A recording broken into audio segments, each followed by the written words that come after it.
धर्म स्थल को इस तरीके से गिराया गया है, मस्जिद को पूरी तरीके से शहीद किया गया।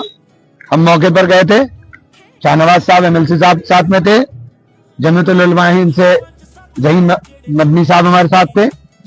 वहां जिस तरह से बताया जा रहा है, चूंकि 3 भाइयों की वो जमीन है और वो अपनी जमीन के ऊपर मस्जिद की तामीर कर रहे थे।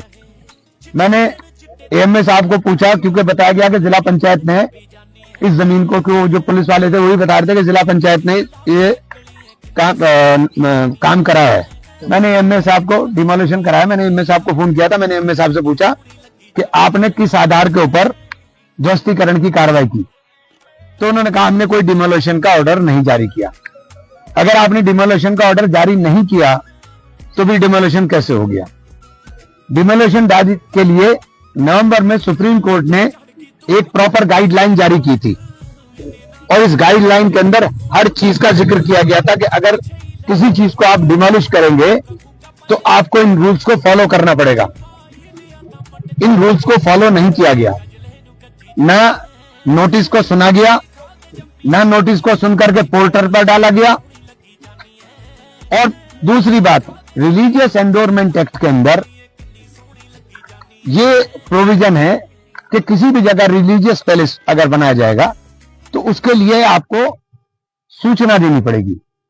अनुमति का कहीं शब्द नहीं है, आपको सूचना देनी पड़ेगी। रिलीजियस एंडोर्समेंट एक्ट के इसके ऊपर फिर ये सुप्रीम कोर्ट में बाकायदा वाइड सुनवाई हुई और नवंबर में सुप्रीम कोर्ट ने गाइडलाइन जारी की। पूरी गाइडलाइन का कहीं पालन नहीं हुआ। इसी संबंध में मैं डीएम एसएसपी साहब से मिलने के लिए आया था कि डीएम एसएसपी साहब को भी इस संबंध में अवगत करा दें, क्योंकि ये सीधे सीधे मामला सुप्रीम कोर्ट के कंटेम्प्ट का बनता है, कोर्ट के कंटेम्प्ट का, सुप्रीम कोर्ट के कंटेम्प्ट का बनता है। और जिस तरह से ये कार्रवाई की गई, वो कार्रवाई पूरी तरीके से संविधान के ऊपर हमला है। जो संविधान के अंदर दिए हुए हमारे अधिकार हैं, उन अधिकारों को ऊपर कुठारा जाता है। उन्होंने कहा है, प्रशासन ने कहा है कि बनाने की अनुमति नहीं थी, इनके पास नोटिस जारी किया गया।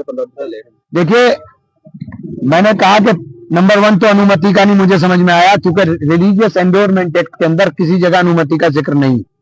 मैं तो एक्ट की बात कर रहा हूं, मैं तो कानून की बात कर रहा हूं। और दूसरी बात, अगर आपने डिमोलिश किया तो डिमोलिशन का ऑर्डर होगा।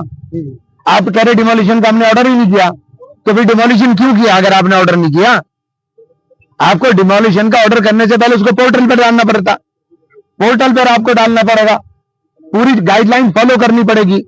तो आपने तो कोई गाइडलाइन फॉलो की नहीं।